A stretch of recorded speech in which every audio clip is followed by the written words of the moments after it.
Welcome into the Ringerverse. This is, of course, the Ringer's Nexus podcast feed for all things fandom. We are Steve, the architect, Ahlman, the builder and tinker of things. We are Jomi, the explainer, Adeniran. You've got questions, he's got answers. We are Old Man Van, he of the receding research and hairline, Baby Chuck, the 24-karat closer. Together we are known as the Midnight Boys. Also on socials, Insta, Twitter, Facebook, and TikTok, Jomi. The Last of Us is ending, but the summer of content still continues. So make sure you're following us. We're going to cover all the big movies coming this summer. So stay locked in. Instagram, TikTok, Facebook. We're on YouTube. Like, comment, subscribe, share. You can watch every Midnight Boys and House of R episode on youtube.com/@Ringerverse and also on Spotify. House of R will also have their deep dive of The Last of Us ready for you soon. It'll be coming out pretty soon. Maybe immediately.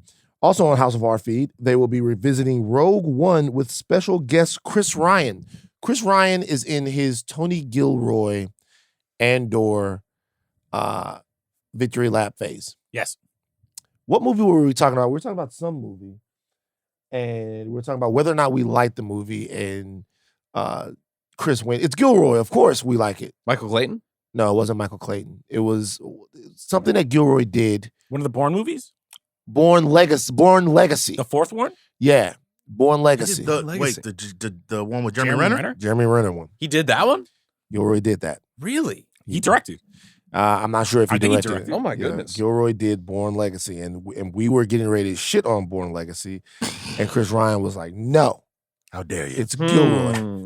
Now, I haven't seen Bourne Legacy in a while. And I've never seen Bourne Legacy. I stopped at Ultimatum. Yeah, I think that, wasn't there one that came after that? It was just called Bourne? Yeah. Wait, what? Really? It was. Because Jeremy Renner had stunk up the vibe so much, so they had to be like, all right, oh, yeah. And then they brought Matt back. Yeah. They tried to hand off two different franchises to Jeremy Renner.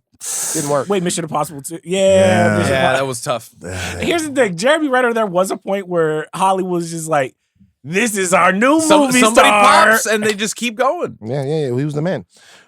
It didn't quite work, but look, he stuck around. He's got great movies. Yeah. Wind River. He's Hawkeye. He's Hawkeye. Dude, Only he's in movies. Hawkeye. Only in movies because they're not paying his rate for Disney Plus. We didn't even talk about that.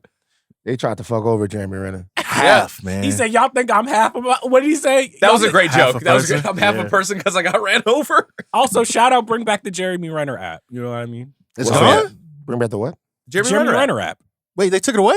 Yeah, I thought so. They shut it down. Oh, no. Don't know what you guys are talking about. And on Wednesday, the Midnight Boys will be giving you our thoughts on Mission Impossible: The Final Reckoning. Oh my God. Jomi saw it. I did see it. Jomi? I thought it was great. I don't know how you guys are going to feel about it. But Yeah. Well, You're a captive audience for it. You would, it could have been terrible and you would have loved it. I don't like MI2. who does? Yeah. I love MI2. It's great. But on today's show, we give you our instant reaction to season 2, the season 2 finale of The Last of Us. Woo. I'm telling you guys right now, hold on to your butts. We're about to get into it, okay? Last of Us spoiler warning for everything up to date. Only spoiling the game up to the show. We have 2 gamers in here, 2 game players, 2 Kai Sanats, 2 Black Boy Maxes, 2 Duke Dennises, All right. 2 Aiden Rosses. What? We got No. game players right here. Let's call them So they're not going to spoil the game for you, but we will be talking about things that have happened up into the show, and we might need Steve to contextualize some of the things that have happened in the game and comparing them to things that have happened in the actual show. Spoiler warning. We're getting ready to talk about The Last of Us. You're listening to a reaction podcast. The spoilers are coming. To begin our reactions, once again, bring you the Midnight Manifest talking about all the need to know. The Last of Us. Check. All right, this is your Midnight Manifest for The Last of Us Season 2 finale, directed by Nina Lopez Carrada, written by Neil Druckmann, Haley Gross, and Craig Mazin. Ellie makes it back to the theater and checks on the wounded Dina. In a vulnerable moment, Ellie reveals that she tortured Nora and the real reason Abby's group came after Joel. On their way to rendezvous with Tommy, Jesse gets Ellie to reveal that Dina is pregnant and becomes frustrated that she's led them all into this war zone. After a series of philosophical arguments, Jesse and Ellie split ways, with Jesse going to rescue a pinned down Tommy and Ellie going off to search for Abby. As the WLF gets ready to attack the Seraphite home base, Ellie travels to the Ferris wheel, supposedly hiding Abby.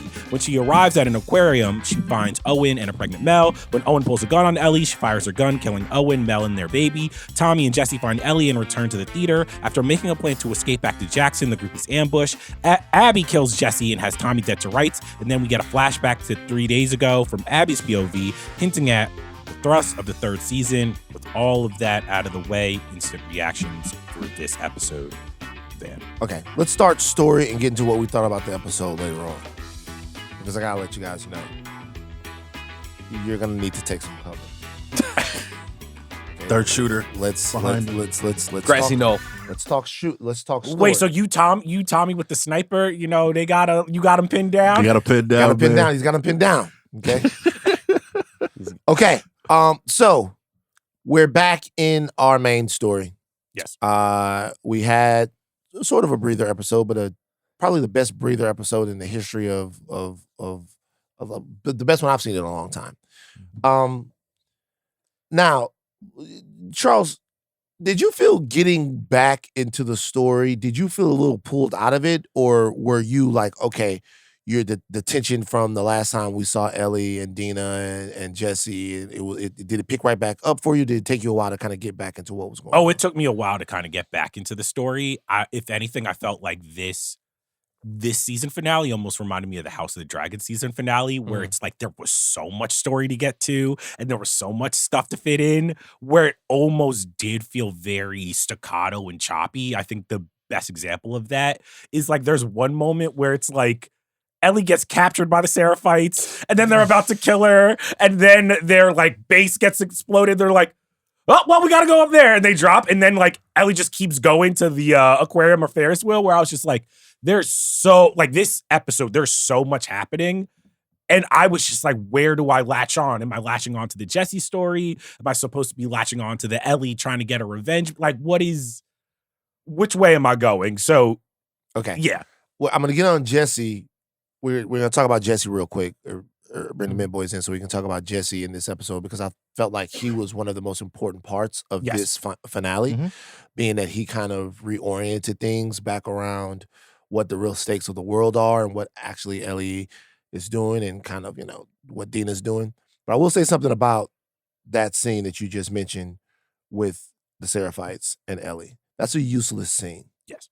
Okay? So if everybody making The Last of Us is more talented and more accomplished than myself. I was about to go third person like a true douchebag. Than me.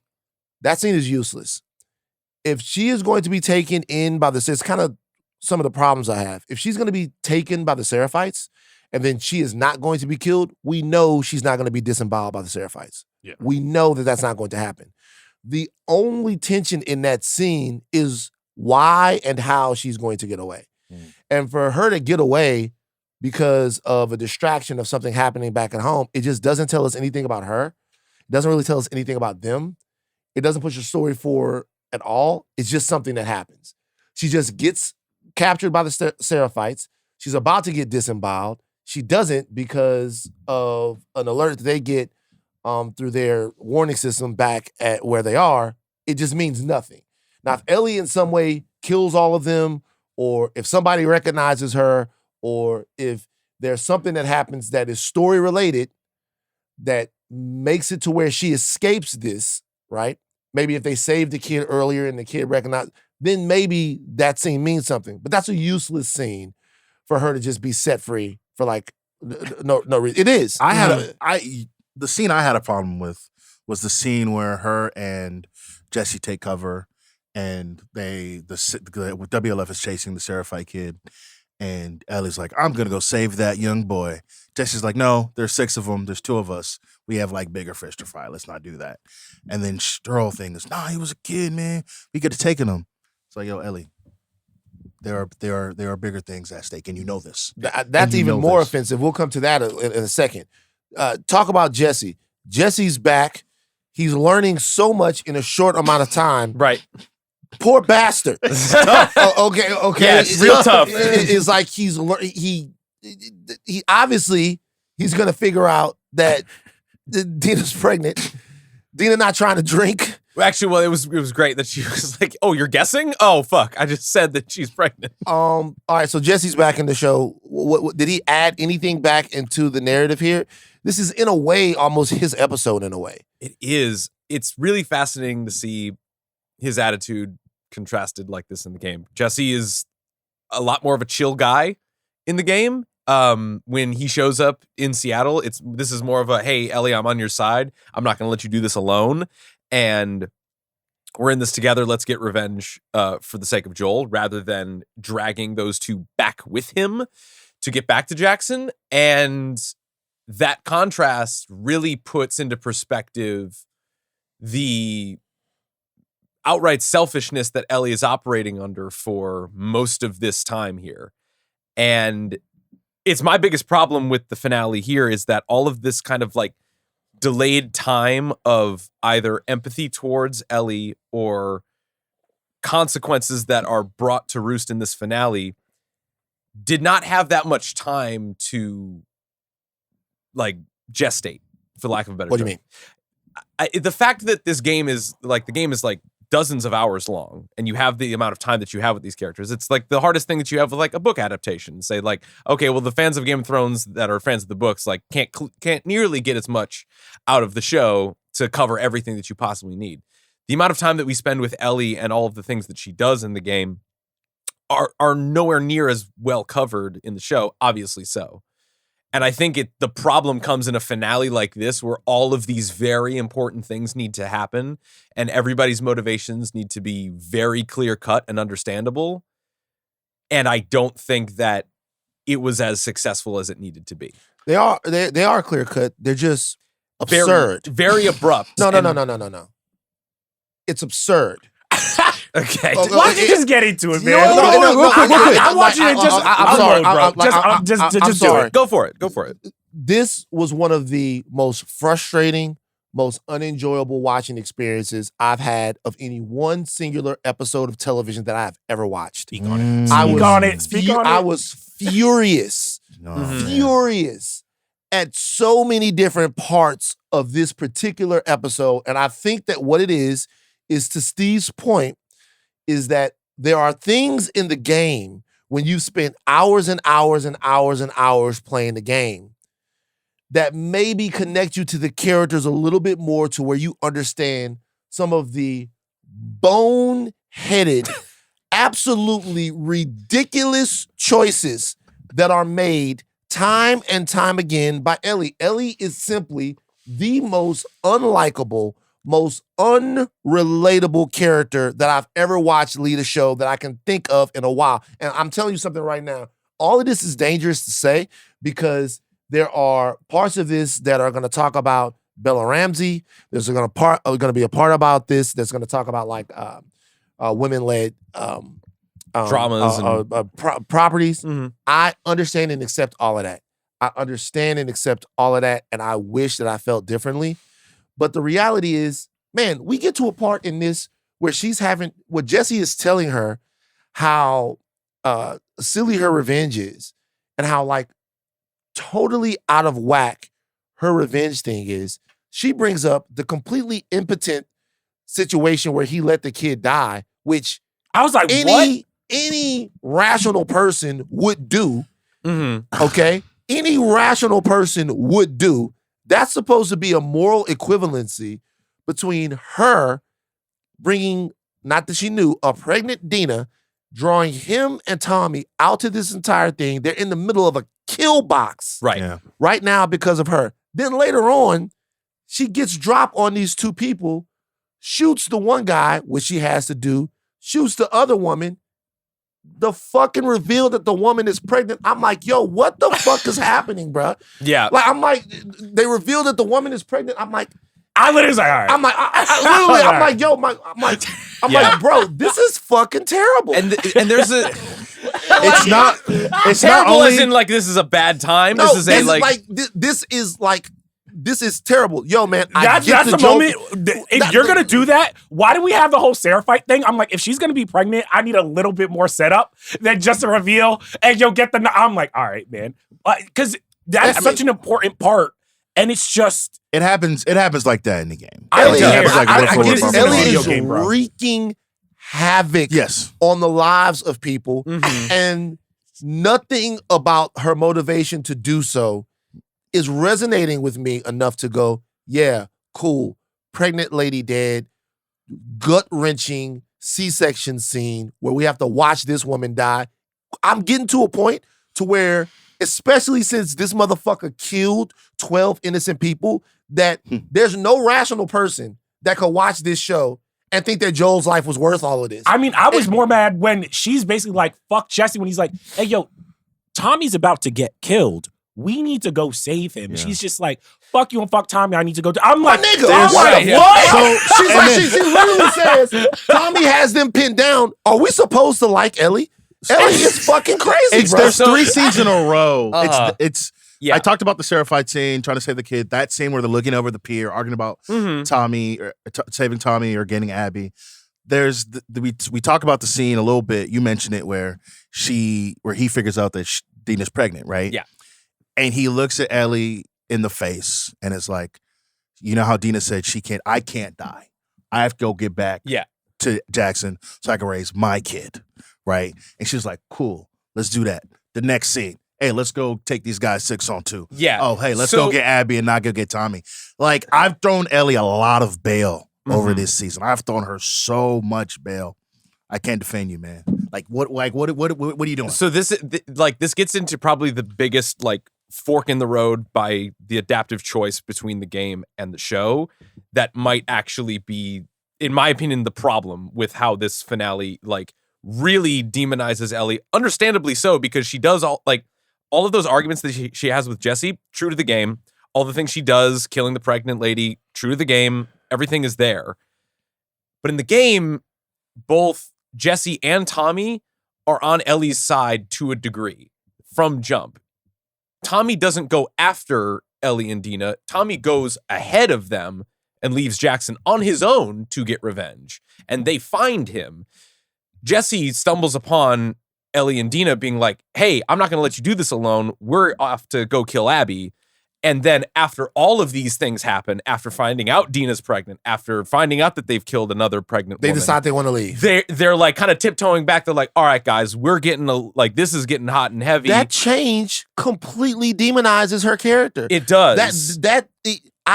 You guys, I But- swear to God, man, I don't know what you're supposed to do. That change makes her character a petulant, plucky twerp that is getting people killed for a personal, emotional thing that is not at all anchoring the decisions that she's made, that decisions she's supposed to make Right. with the audience. And it's so interesting because your feelings towards Ellie, in the grand scheme of the things with the game, which I can't go further into, are true to how I felt about Ellie come the end of this game. Mm. But at this point, it feels like they've rushed all of those feelings that a viewer might have towards Ellie to know that, like, okay, all of these problems are happening now, and all the consequences that Ellie has brought us to, she needs to understand that those are bad now, and we as an audience need to know that those are worse now. Whereas we were kind of like gradually and occasionally abruptly led into them at this point in the story. what do you mean? But because by the time Jesse gets popped in the theater and Abby's got them dead to rights, she's like looming over Tommy and like she's like, we let you live, you wasted it, pow. The cliffhanger of, okay, roll back the clock, Seattle day 1, now it's Abby's story. By the time we've gotten to that point in the game, we're like, okay, we're in way too deep and everybody to a degree has been on our side and we're just kind of easing our way out of this situation. So just to be clear, for people who might not understand, the Seattle Day 1 thing is taking place before, or is this what happens? I assumed Abby, when they go back to Abby day 1, that is the same as Ellie's day 1. Yes. We're Okay. just seeing the 3 days that happened from Abby's point of view. Yes. Got you. Cool. Because what it seems like, and I don't know about the game, what it basically seems like is Jeffrey Wright's character, Isaac is looking for Abby because they have this big mission to go attack the Seraphites where like all their they live. Right. And I'm assuming they're going to basically kill a bunch of women and children. And it seems like Abby is just like, I'm hiding out. I'm next up. I don't believe in this. And I guess it seems like the third season, even Catherine O'Hara has basically been like, the third season is Abby's season from her point of view. It basically seems like we're going to basically see all that shit. Can't wait. Team Abby 100%. Okay. Can't wait for the new season. Can't wait. Team Jesus Abby Christ. more than you could imagine. So then let me ask you this Tough. though. I think the thing that I was struggling with, that we're all struggling with, is that there are moments where we get Ellie coming to terms with, oh, I tortured Nora. And she's like talking to Dina. And you could see that weighing on her. And then immediately it's almost as if she forgets it. Because immediately she's like, all right, I'm going to go kill these WLF soldiers. Or, oh, I'm going to go kill Owen and da-da-da-da. Or all this stuff where I'm just like, we never actually have time to sit with how Ellie feels about her basically becoming a serial killer. Like, that's how I ended up feeling, where I'm just like, do you have no remorse? It's like you feel remorse for a couple seconds and then you forget it. She and wouldn't then necessarily have to have remorse for Nora or Norma. What's her name? Nora. Because Nora was in on Mel and a baby. It's almost as if she fucking forgets. Like, by the time she's talking to Jesse, I'm like, whoa. Ellie, you just, Owen, whatever. He pulled a gun on you. I get it. Mel was pregnant and you almost had to perform a C-section. And it's almost as if that didn't happen because the show's just rushing to this fucking conclusion. My thing is this, and I'm sorry. What's the point of making us watch that scene? If she's not going to learn anything, and we don't know if she did because then Cuts to black. It cuts to black. But if we're not going to learn anything from that scene, from her having to, if that's not going to be the thing that makes her go, huh, maybe I am doing something stupid. It's just at a certain point, this was. I'm like, why am I looking at her like running to the fucking wave from Interstellar? Like, That was a big ass wave. That was a big ass You wave. know what I'm saying? It's like that just gets her to the. And I get for it. her to go back, also, when the wave hits her, she gets captured by the Seraphites, that dumbass fucking scene, and then she goes back on the boat. I'm like, is this the dumbest motherfucker alive? Probably. Like, I think. Well, I mean, there's a little difference in the Mel Owen scene in the game and the show. In the game, she like actively kills Mel. Yeah. Right. Actively stabs her in the neck. In the show, she shoots Owen. Boom, and it nicks. And it's a stray. It's a stray hits her in the neck. Right. It just like. Mhm. Right. And so ultimately, we don't know, but she didn't I don't think she meant to kill her. And both times it's like she finds out after shooting or after hurting them that, oh, Mel's pregnant. And I think that's supposed to obviously mirror Dina in the trouble that she possibly could get in. Right. And so I totally understand what the show was trying to do, but to all of our points in the moment, it's like. Well, can I ask you guys this too? I was also pissed off because this is the second time where we've seen Ellie go after Abby's group. And essentially these motherfuckers get the drop on her twice. And at this, because Nora pops the shit in front of her and runs away. And Owen almost kills her. And she was good with Owen though. She gave Owen the business. Owen got dotted right. Yep. He's like, don't try it. Thing. I knew Owen. We knew he was gonna do that. She still, to me, in that moment, it felt like because I'm just like, all right, tell them you go over here, motherfucker, hands behind your head. There was a moment where I'm like, Ellie is so bad at this that I can't even even when Joel was doing some fucked up shit, you're like, well, he's a badass. With Ellie, to your point, she's just running around like a petulant child, just fucking killing motherfuckers. By the way, this entire thing has me fuck Joel too, honestly. After that beautiful episode? Come on, man. Come on, man. Whoa. If I'm Abby, I'm like, oh, wait, so Not your too daddy, much on my your bad, daddy Joel. killed 12 innocent people, one of them who had a cure. 17. And then your dumbass kills two of my friends, a pregnant friend, and is just running around. I'm just like, if I'm Abby, I'm no. You got to go. Let me tell y'all something. Here's the main problem with me. Yeah. I'm a regular nigga. When I say I'm a regular nigga, Just a man. I'm a guy, a dude. Just a man. Right? So when I'm sitting down watching something, I'm like, yeah, it's I get it. I watch Empire And I'm like, Luke, you should probably stay there and fucking train with Obi-Wan. I thought you were talking about Empire with Terrence Howard. Yeah, I was like, where's he going with this shit? Just bust a rap. Luke, you should probably stay there and train with Obi-Wan and Yoda, like finish the training. Like, I know I gotta go get my friends in. But then, that's who Luke Skywalker is. That's who the character is. He's gotta go his friends. Here's the thing though. Here's the difference. Obviously they changed him for no reason. But here's the deal though. His friends are alive. So being that his friends are alive, his motivation to go and save them is actually to keep them from dying. Yeah. In this situation, everybody is fucking dead. At a certain point, you gotta fucking grow up and cut your losses and be a person. Right. Joe killed all of those people.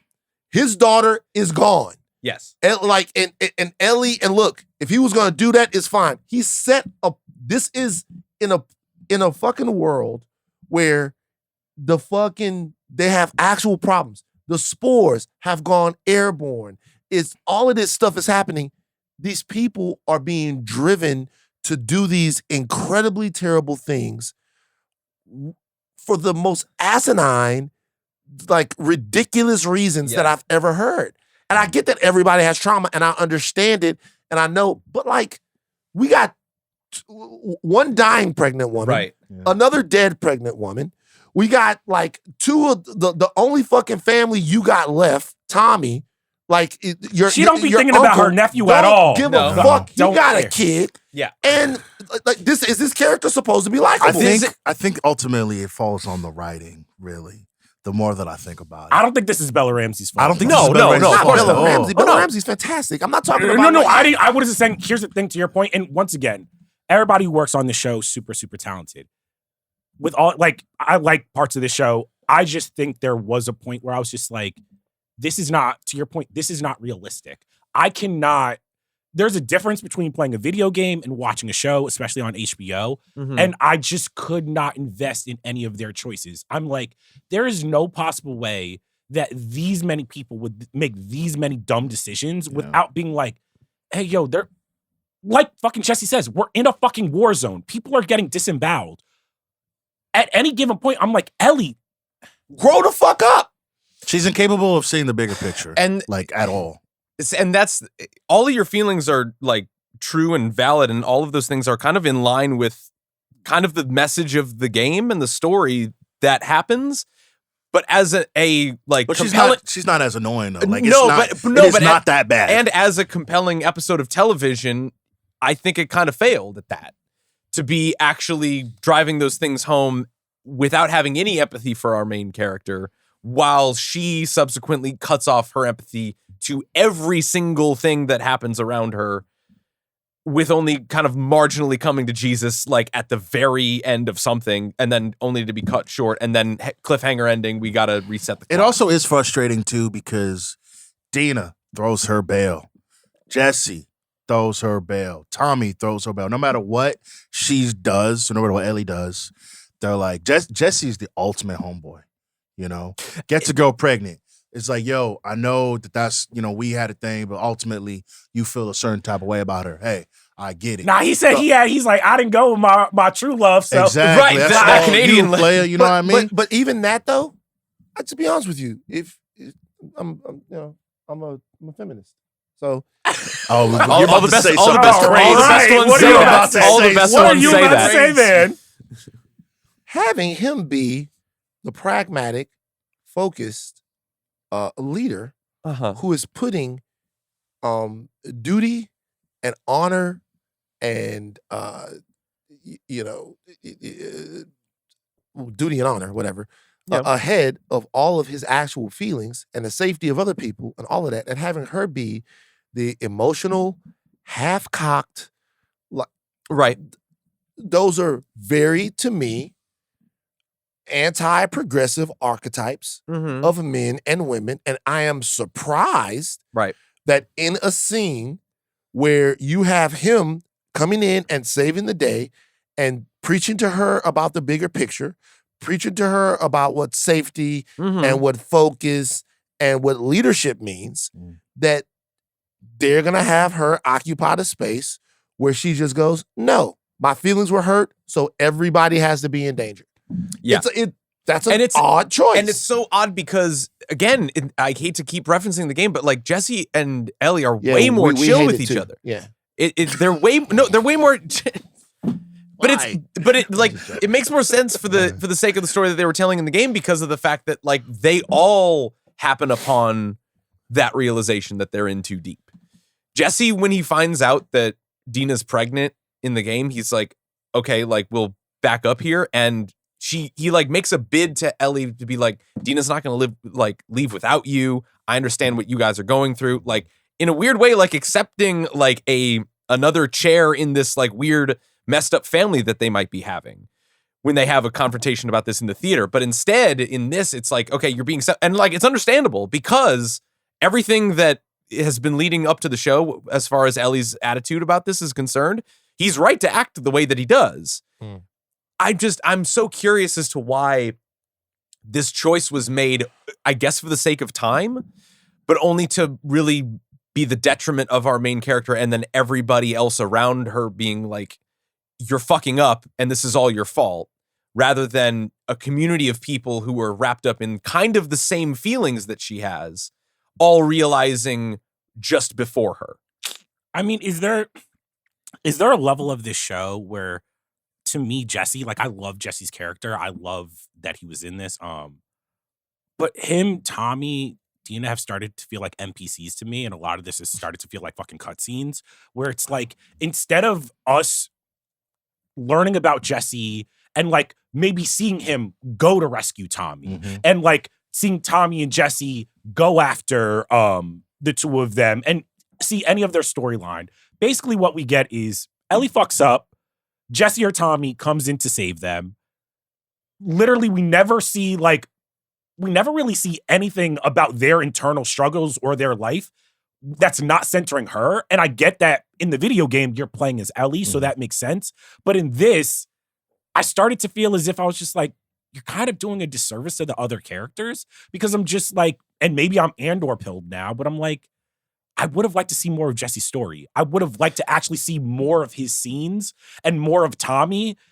But by the time Jesse gets popped, it just makes me hate Ellie more, and not in a good way, in a way where I'm like, I don't actually want to watch another season of this. I'm so kind of like done with this character and annoyed with this world. And I'm like, why would I want to follow either? Like even Abby, I'm like, why would I want to follow these two? Like what they're fighting for is so fucking dumb. The Abby thing I'm kind of with, because I mean, I spent like a lot of this season asking, why is Abby in charge? Like, why do they follow Abby so blindly? Whole thing. And we finally have a moment here where Isaac is talking to one of the WLF leaders, and he's like, all those people out there, they're sheep. Abby is an actual wolf. She's somebody who, like, she's like the Jesse of Seattle, right? She's next up. And so, like, I finally had that, but at the same time, I was like, to your point, she's still in the same little beef with Ellie. Like, this doesn't help anybody, right? I understand, like, killed your pops, you got Joel, 1-1. You take it back to the crib like that. Hey, a draw. Hey, we had a good time. Now, like, Jesse had to get God and Mel and Owen. Like, it's at what point do you like both look at each other and go, hey man, there's a lot of bloodshed, man. Let's call it. I don't know. I don't think I can sit around, wait another 3 years to watch a whole season of Abby doing another only to end another season. Let me tell you something.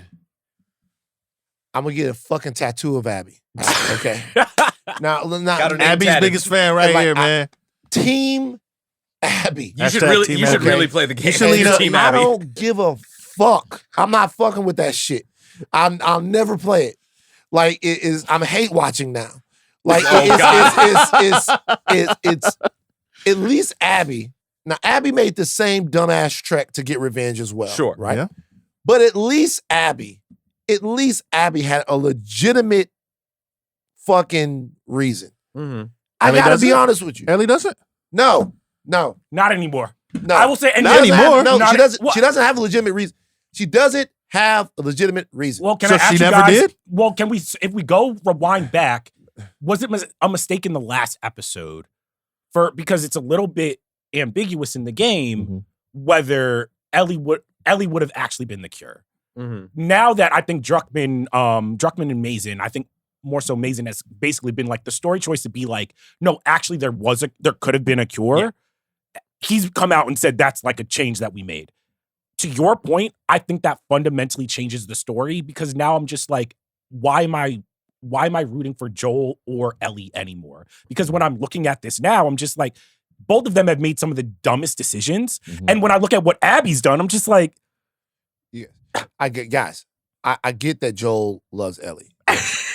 It's important. I understand. Yes. He went on a bloodthirsty rampage. Call it duty, man.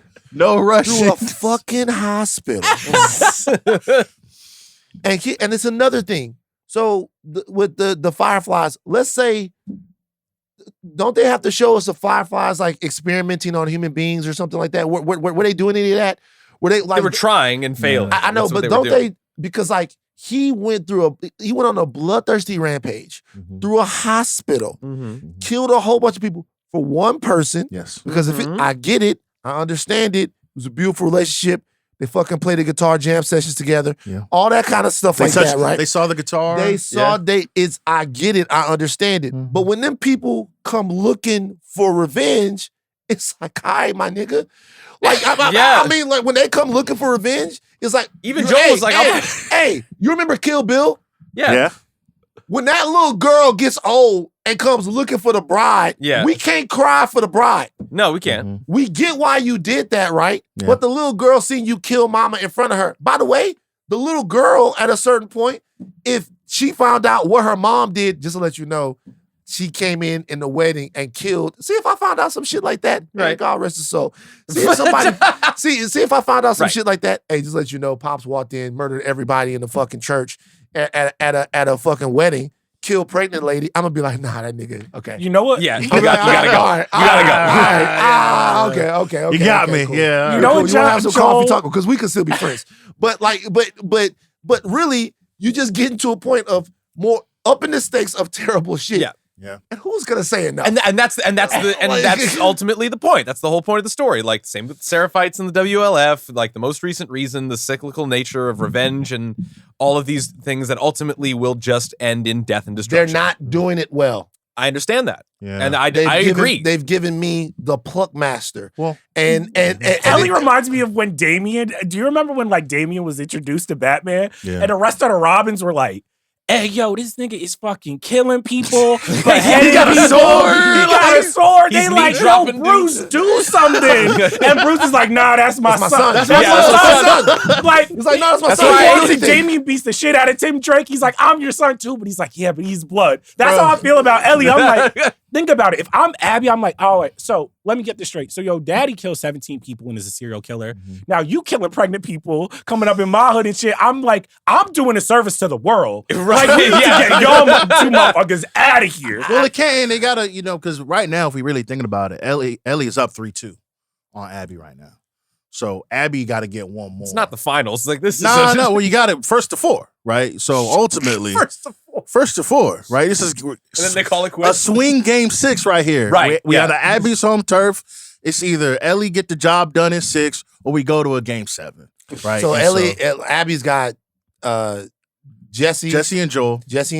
Yeah. And then she's got Nora, Mel, and Owen. Jesse fucking dead. Bro, I knew it was happening. Dude. I knew it was happening because the whole episode, and this is also a problem I had with the writing. Am I being a dick? No. The Jesse death, I felt the same way in the game. Jesse being dead. Come on, man. Bro, it's But you didn't see that shit because the whole episode, he's just like, I can't die. I can't die. I'm like, because even the last thing he said, he's like, yeah, I'd come and save you. Da-da-da-da-da. I know you do the same. I'm like, Ellie would not do the same. I'm like, She absolutely would not. I'm like, Ellie would. I was like, This not only Abby are would you not. lying, we saw she wouldn't do the same because the minute she had to go save Tommy, her uncle who is alive, she's like, nah, he'll be good. You got this. Do you know what? You know what the name of this show could be?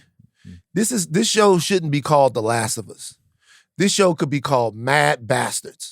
Because it's a bunch of mad, fatherless people. Okay, all right. I'm just Fatherless being behavior from mad bastards. And all we doing is bastard making throughout the entire show.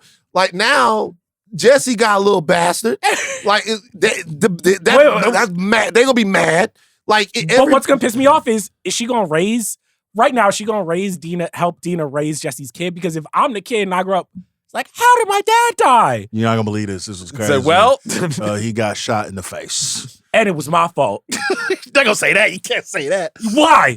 Why? The kid- If Dina goes back to Ellie, tell the kid the fucking truth, right? Or the kid's gonna find out in some other way, and then he's gonna go on a revenge then tour. it's gonna be the kid versus Ellie. and like, I'm sick If of you're this. still This raw has about to it, stop. Please Bro, say- this has please to say- stop, bro. Please say Tommy doesn't die, because then Tommy's son is gonna be like, now I gotta go after Ellie. Marie's kid, a bunch of mad, and now these are bastards of color, by the way. Now we're making bastards of color. Now we got Tommy's little mixed kid, and what, Mexican black? Yeah. And then we got Mexican Asian. With OT Tommy. Yeah, we got Tommy Tommy is crazy. No, man. Hey, yo! Somebody got to stay alive to raise these kids. These kids gonna be raised by the homophobic dude that's serving the sandwiches. Yeah, like the homophobic chef. Like he gonna be raising all of these kids. The Jesse death in the game and in the show is so unceremonious. Too, It you is don't even wild. get like a moment. He like gets shot. She goes, Jesse. You see his dead body, That's that. and that's that, ladies and gentlemen. Also, But is rap on Abby- Jesse. Is Abby the fucking Dark Knight? How does one woman No. keep getting a drop on y'all like this? She the best we've ever seen. like, there's God no other explanation. damn. She's Like, is she she's a built ninja? different. She is Built built different. different. Actually, you know what? We have to talk about it. She is the Dark Knight. She's the Batman of this show. Mhm. She is. She's the Batman of this show. So is She's Ellie a- the Joker? Yeah. like Abby has a righteous cause. She's capable. She's a born leader.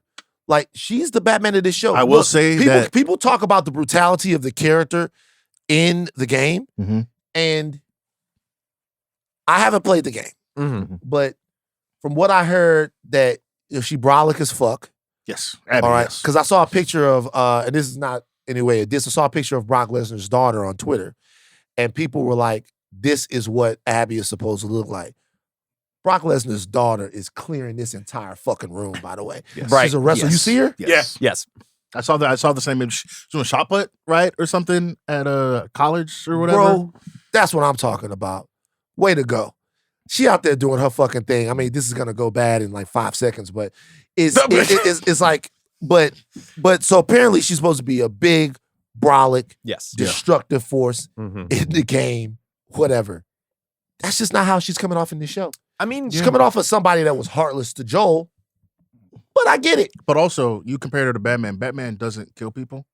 So how do we consolidate that? I mean, I don't know. Zack Consolidate. Snyderverse. Like, he was, bro. I mean, He was stabbing down. Snyder's Batman. Listen, had a listen, y'all don't like fucking it, tum, tum, tum, but that tum. scene in the warehouse, that was gas. Cinema. Real quick, me and Kalika watched it a couple of days ago. It's just better than you guys think It is. No, that scene is amazing. Not That's an the movie, amazing. though. The movie I'll is give you just that. better They than- got scenes. No, that They fight got- scene is amazing. Yeah. But even Ben, like, Oh, Ben he is do. so Ben's good. good. Ben's He's good. so Ben's so good. good, bro. He's so they good. give him a lot of stupid stuff to do. Yeah. But I'm gonna be honest, the chase scene in the Batmobile, where the Batmobile is ripping through, When he's things, killing Sick. people. When he's got just like a Come on, man. shutting Bro, people down. Even when Superman like comes down and like And lands and it hits. Yeah, hits the Batmobile. it's lit, bro.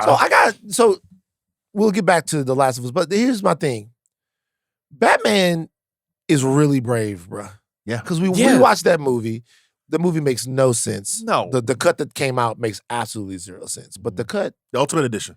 actually makes sense. Well, that's the only edition available now. They don't got the regular joint. They only got the Ultimate Edition. Well, no, they played the regular one on TV. You put, oh, well, I'm not watching TV. I'm going. Yeah. I'm the going. I'm TNT going version. HBO Max, TNT. Max, whatever they're calling it. But like, I just every time I see it, I just get more respect for Batman. Yeah. You standing in front of Superman. Like, imagine me right now in front of John Jones, right? Or somebody like that. And I'm just looking at John Jones like, nigga, do you bleed? You will. You will. And John Jones, what? Consider this mercy. Yeah, just consider this mercy. And I'm like, bitch, I don't need your mercy. What's happening with you? You know? And Superman just allows Batman to talk to him like this consistently yeah, because throughout the Superman's movie. not a pussy. maybe Batman knows that Superman has the code and he's not going to do anything. But what if he just catch Superman on a bad day, just knock your head off? I mean, that's the danger, right? Yeah. He's talking to Alfred. He's like, it would never happen because Batfleck is prepared. Okay. Yeah, he was flipping tires in his basement. That's why. he's pulling the rope. Yeah. The CrossFit montage. The thing that actually, and then we'll get back to Last of Us.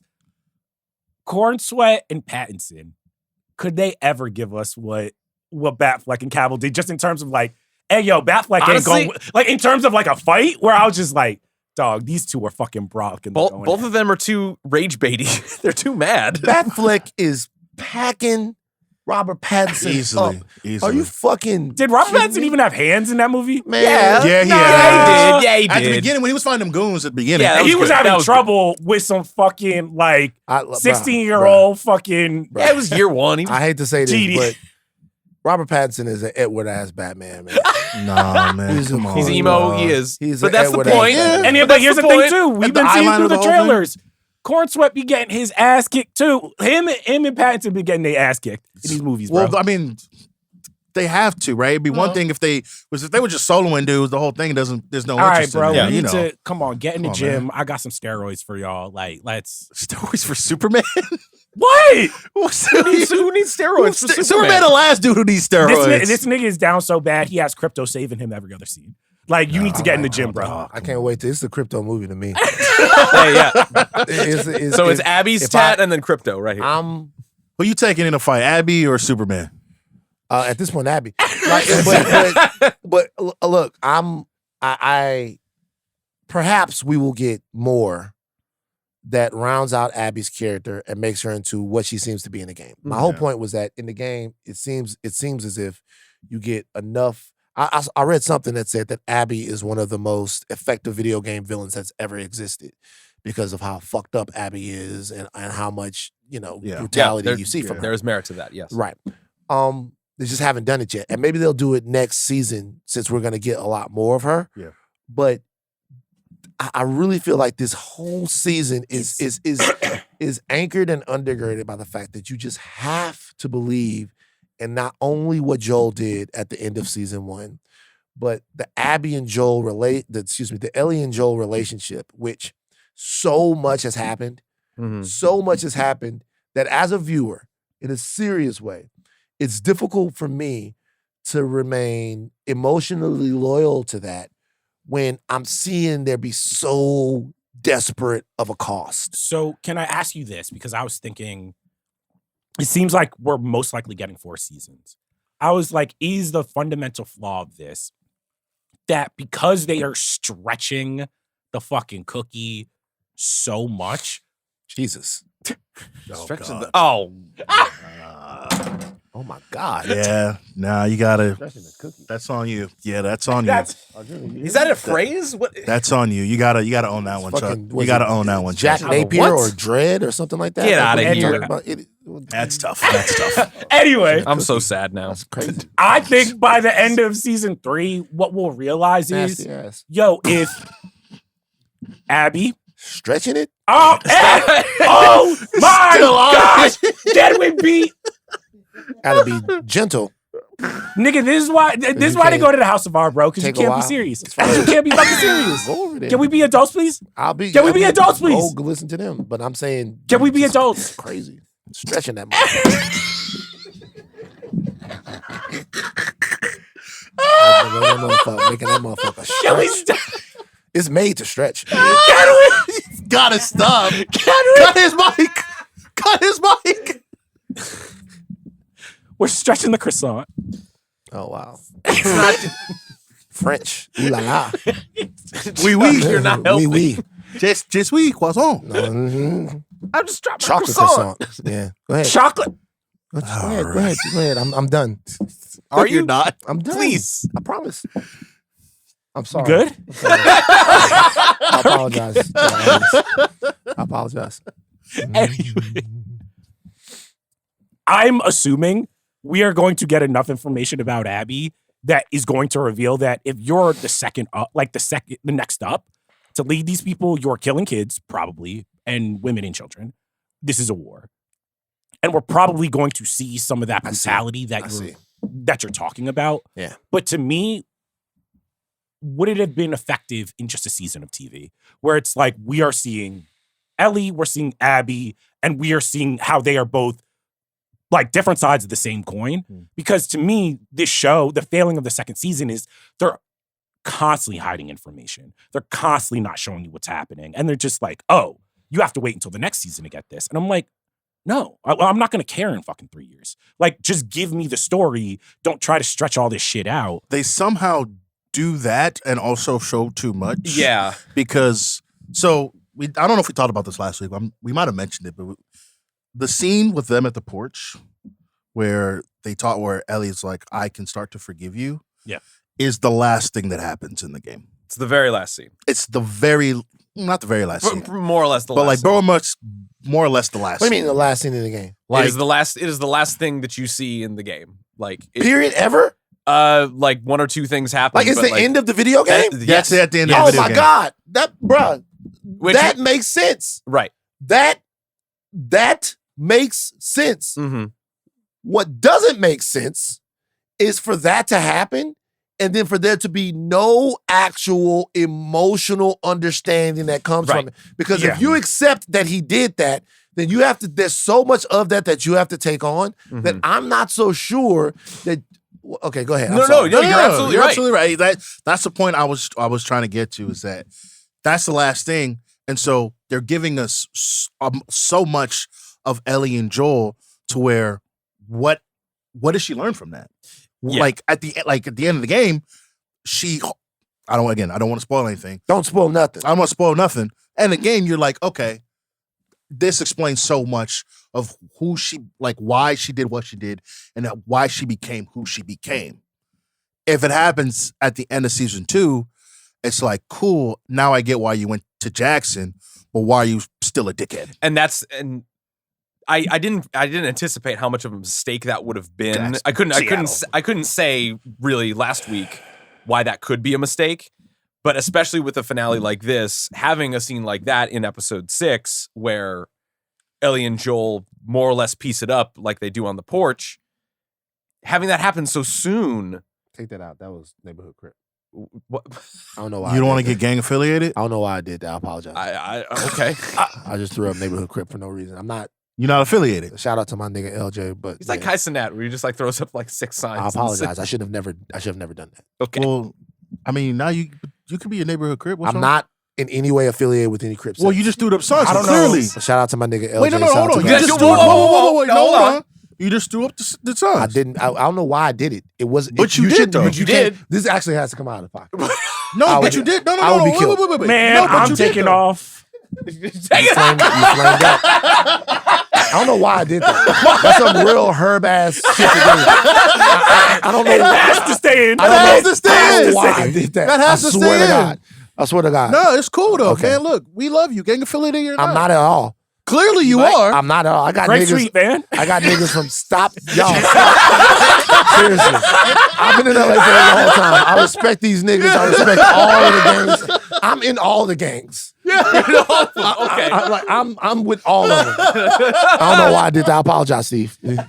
Oh man. Okay. What's that say? Neighborhood crip Lathan, man. Yeah. I'm Come not, on now. bro. They got serious enemies. I'm a regular What person. were you doing? Why I did don't you know do why that? I did that. That shouldn't have never happened. If y'all want to catch Van, he Drop the pin. Damn. Oh man.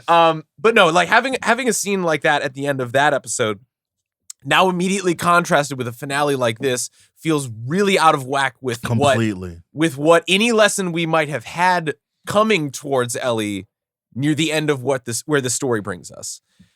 And it's an adaptive choice that really undercuts the immediate thing that follows it, which is a finale that kind of puts Ellie at her lowest when it comes to being at all relatable, understandable, or somebody to empathize with. And it's very tough because the show feels like it's actively rooting against her. And I'm really curious to know what a season 3 does to at least like bring those two whole. So, in the game, there's no assault on Jackson. No. That's what I'm talking about. So, they have the assault on Jackson in this show. Mm-hmm. At the end of the day, it's just TV stuff. And what I mean is just TV stuff is it seems as if, once again, everybody that's working on this is so much more talented and accomplished. It's whatever. But it seems as if we're giving you stuff to put it on television, and it was breathtaking. Spectacular. It was breathtaking. However, that human toll then complicates her leaving even more. Right? If something else happens and, you know, they find themselves out there where Joel is killed and it's Ellie and Dina and whomever else, you know, whatever. But her leaving after that happens to the place that she lives, and then you listen to Jesse say, yo, my allegiance to Jackson is that I was raised in Jackson, the people in Jackson took me in, and I feel a duty and an obligation to them that supersedes any personal vendettas that I might have, or even a sense of humanistic decency that I might feel to intervene for everyone that's in trouble anywhere. Right. Like, these are the people that I have an allegiance to. This is why I do the stuff that I do.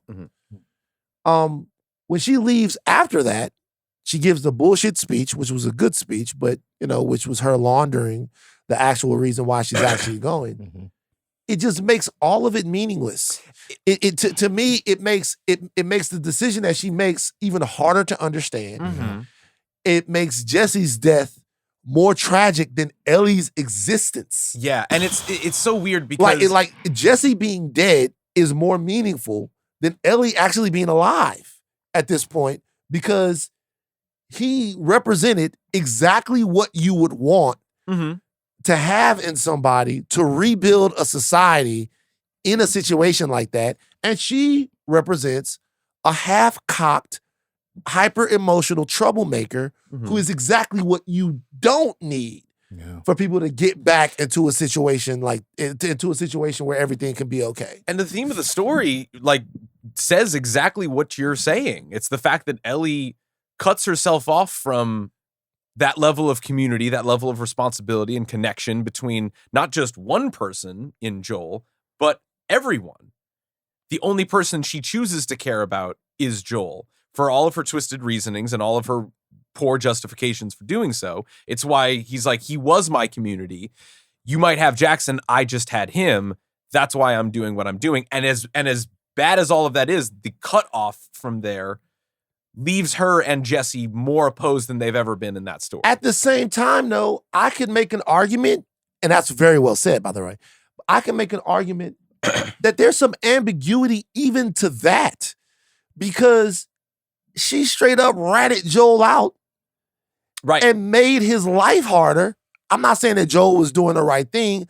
I'm saying that in this show, the recurring theme and happening is our main characters choosing themselves. That's difficult for me to wrap my head around in the situation that they're in. Yeah. Like, she think... Anyway, So I don't want to belabor it. Yeah. Like, this show is obviously in a lineage of prestige TV. And I think what Ellie, like, you can actually now put her, not in terms of like quality maybe, but in terms of story, where when we've talked about this all season, Tony Soprano, Don Draper, all of these characters where they're all just as selfish inherently as Ellie.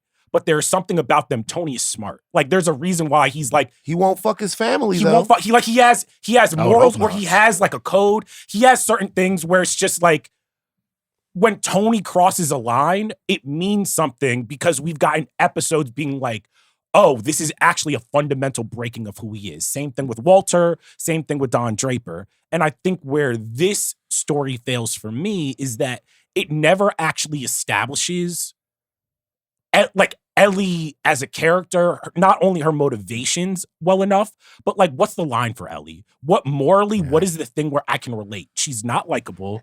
She's not good at her job. She's selfish. And at every given point where I'm like, as a character, I can understand she does something that's just so like half-cocked and petulant that you're like, she doesn't have that thing and maybe that we're talking to the like, we give male characters a lot more grace, I think, to be evil. Definitely. Especially I think that couldn't agree more. Definitely. but I do think that there is something in the show where I was just like, we needed to see more of Ellie being like, all right, what is actually my line? So when she crosses it, we're just like, oh, okay, I get it. There's only one more thing. This is the apocalypse, and the stakes are just so much higher. Yeah. Tony is, a megalomaniac, a sex addict, all of that stuff, right? Walter sort of finds his manhood in Heisenberg. Yeah. He was, a genius who his genius was sort of being used in, I think, being as smart as Walter White is and being a high school teacher is amazing. Mhm. But he was kind of wasting away, literally. And he finds his manhood in Heisenberg. Draper is a man of his times, being that, we're this sort of, he's cosplaying as this master of the universe. I'm not as familiar as that character. Him, like, I think when I said there's a lineage, I think a lot of these prestige TV shows, and I think Joel and Ellie are right there, are always questioning, like, the philosophical questions of, like, can people change? Like, if it's between choosing myself and choosing the larger good, most people are going to choose themselves. And I do think that this story, and you said it so eloquently, is about revenge and is about, like, the type of destruction that happens when you choose yourself instead of sacrificing for the whole. Right. It's just like, because we've actually never seen Ellie in the show, to me, in a nuanced or good enough way, kind of grapple with that, because it's always, she's just like yelling at people saying, fuck you, I'm gonna do whatever I want. There's just so much less to hold on to. I agree with you. I'm saying here that the apocalypse scenario changes the calculus for me a little bit. Okay. When I think of apocalypse characters, I mean, Snake Plissken ended up doing something pretty selfish, right? But when I think of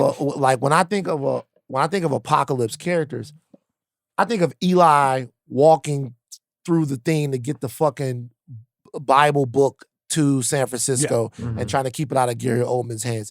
It just you put these characters in a scenario where if it's fighting for humanity or fighting for a community that is up against the winter, that is up against the zombie, that is up against like so many, dude, the flu could rip through Jackson and kill everyone.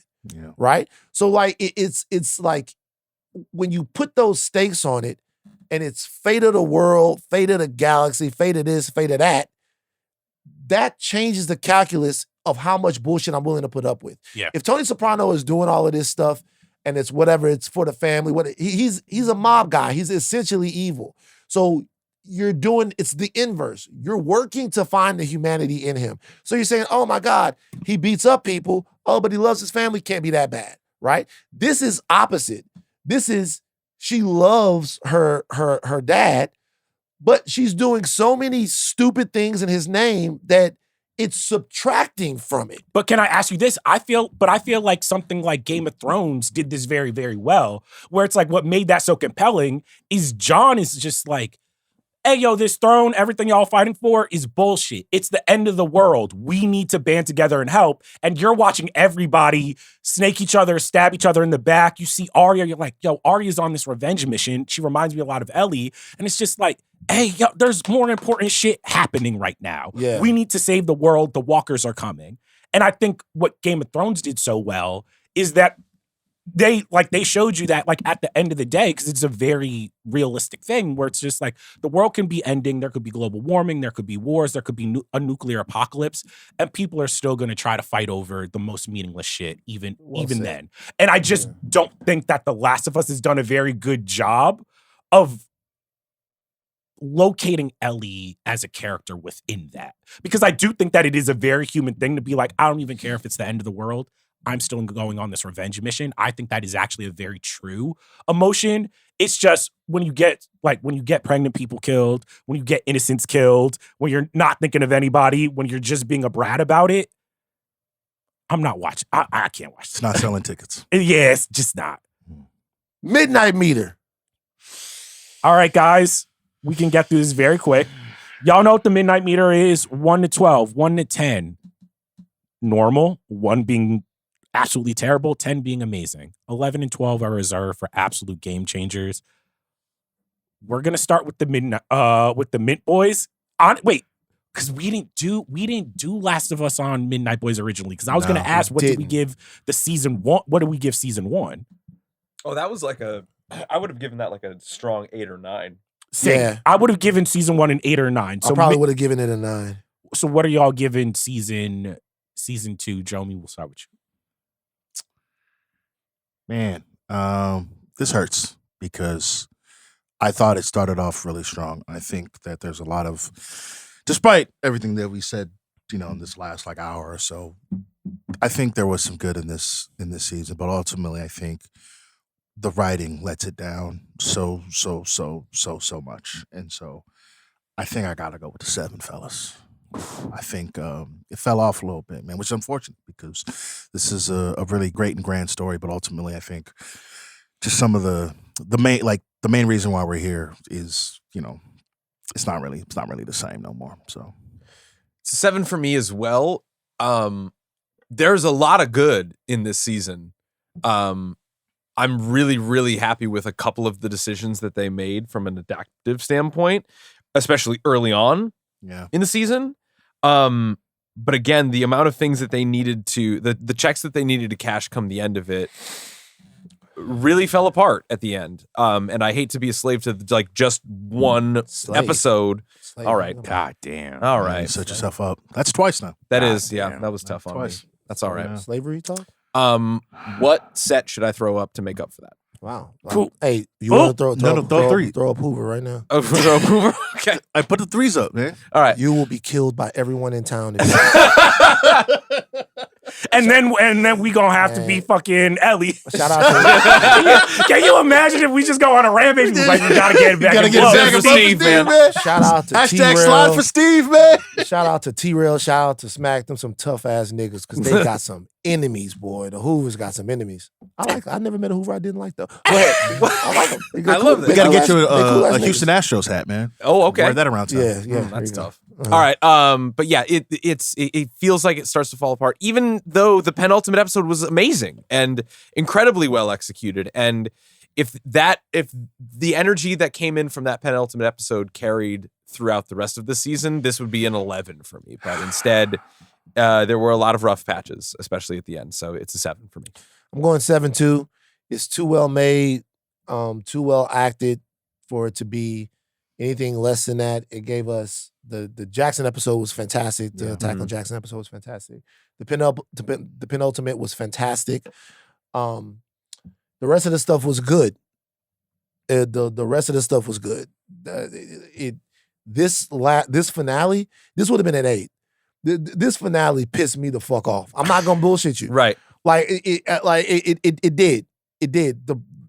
Is this better or worse than the House of Dragon season 2 finale? It's better. No. Excuse me. No, it's worse. It's way worse. It's way worse. Excuse me. Wait. Worse, but I was equally pissed when we didn't get the fight at the end of the.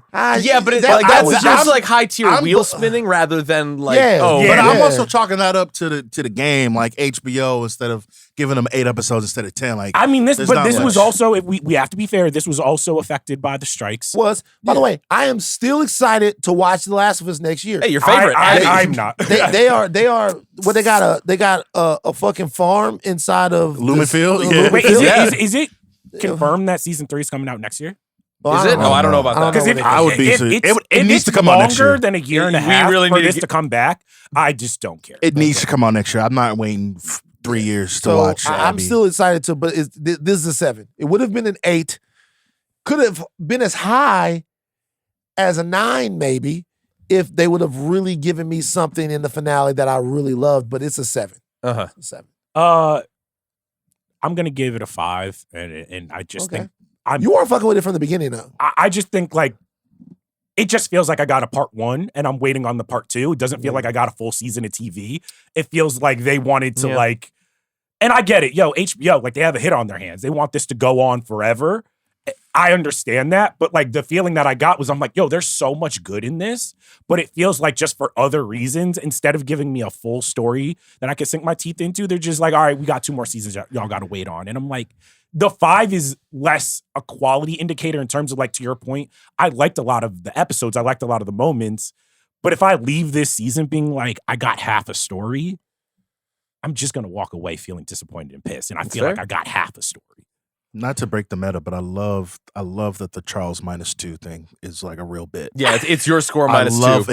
It's like the regular score -2. I love that like we stand by that, not even on purpose. That's just how it goes. I'm gonna be honest. I came in here wanting to give it a 7, and Van being as pissed off as he was reminded me how pissed off I was. I told you guys in the text. He's like, I hate Ellie. I'm like, I hate Here's the that. thing. I think if you played the game, you might love Ellie.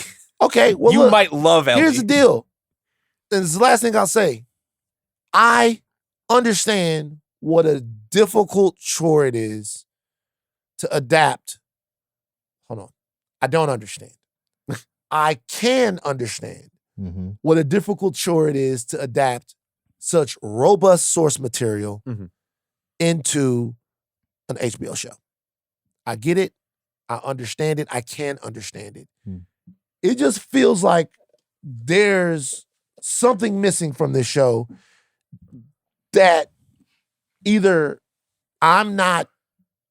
they're trying to initiate me into a new way of storytelling that they're not fully being successful in, or that I'm just not connecting with the amount of just unnecessary. If I gotta watch a pregnant lady die, seriously, if I gotta watch a pregnant lady die, it's got to mean something, bro. I thought, if I'm going to be honest, I thought that scene should have been a whole episode. Not the scene should be a whole episode, but that should be a momentous. Her dealing with that. Dealing with that that. encounter is That is something you need to spend time on. Even her getting captured by the Seraphites, to me, I'm like, this is an episode. I need to see her escape from the Seraphites for this to mean anything.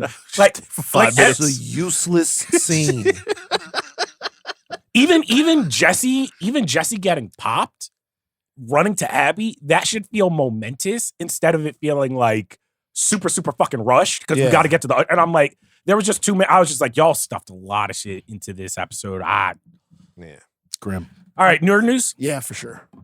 All right, nerd news. We got some news about the Avengers movies. So unfortunately or fortunately, depending upon where you are at, Avengers Doomsday and Avengers Secret Wars both got pushed back. I believe Doomsday is now, it's switched from May to December. And then next year, basically both of them switched to December. Yeah. And Doomsday is now coming out on the same day as Doom Messiah. Doomsday, as Jomi has called it. I'll start with you, Van. We know why this happened, but as someone in the industry, why do you think something like this happens? Do you think that this is good? Are you worried? It's good.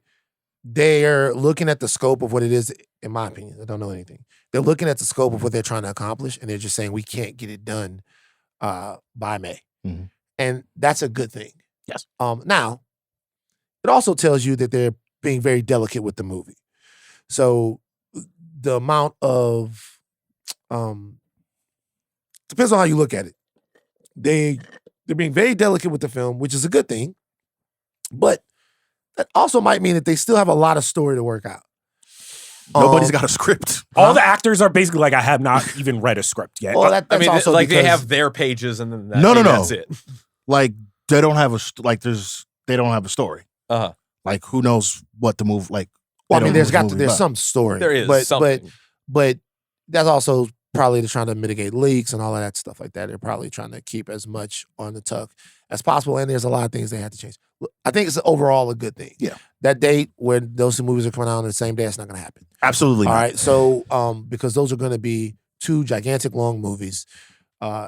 They could be trying for Barbenheimer? a Barbenheimer situation. I don't think it works the same way because the Barbenheimer situation was two competing fan bases that were saying, "Come on, Barbie, I'll trade your Barbie for an Oppenheimer." These are the same people that are going to see the same movie. I would see both movies in the same weekend. I definitely would. But also tonally and quality wise, and this is not me saying Avengers Doomsday is going to be like so much worse than Dune Messiah, but there is a level to me where I'm like, I wouldn't be surprised if Dune Messiah ends up being like a Return of the King situation where people are like, we're ready to like anoint Denny and this movie and all these people is like, you made one of the great achievements. And Avengers Doomsday, it's just a different kind of calculation. It's also, Right. Doom Messiah is also probably going to be a drag. Yeah. And this movie is going to be a drag in a different way, but a much prettier, flashier, comic booky drag. So you might want Dooms. I don't know. So Whatever. who comes off the date though? Because that's my big question. Because I had the same thought. I'm like, there's no way these two movies come out on the same day. The fan base is the Venn diagram of the fan base is basically a circle. Like it just doesn't really make any sense. Ultimately, if you want to build, like if you want to have the moment for Doom Messiah, right, or Doomsday, like it's not going to happen if another movie as big as yours is coming out literally that same weekend. I mean, I wouldn't be surprised though Doomsday gets pushed back again. That's where I'm at. Like, because That's I just exactly it's- where I'm at. If I'm first of all, I will say it's good. I would rather Marvel spend as much time as they need making Doomsday good. Like I can fucking wait. The thing that worries me a little bit is that the reason that Thunderbolts was successful, in my opinion, is that there was like a singular vision. They knew what they wanted to do. They had a script, and they spent the time and they're working on it. Mhm. With Doomsday, it's starting to feel cobbled together. It's starting to feel like they know where they're going. It seems like Secret Wars is where they're going, and it's like we need a movie to get there. Yeah. And it's just they have to make us believe that Sam is going to lead this new Avengers team. So he needs to get the Avengers team together. They all have to have chemistry. Settle the lawsuit. The lawsuit, Thunderbolts have to be in this, and then the Fantastic Four and the old X-Men. Yeah. That's So here's so here's the thing, because I agree. I think that Marvel will end up coming off that date and moving it back to 2028. I don't think so at all. Or 27. You don't think so? No. 27. No. Really? No. There's no way.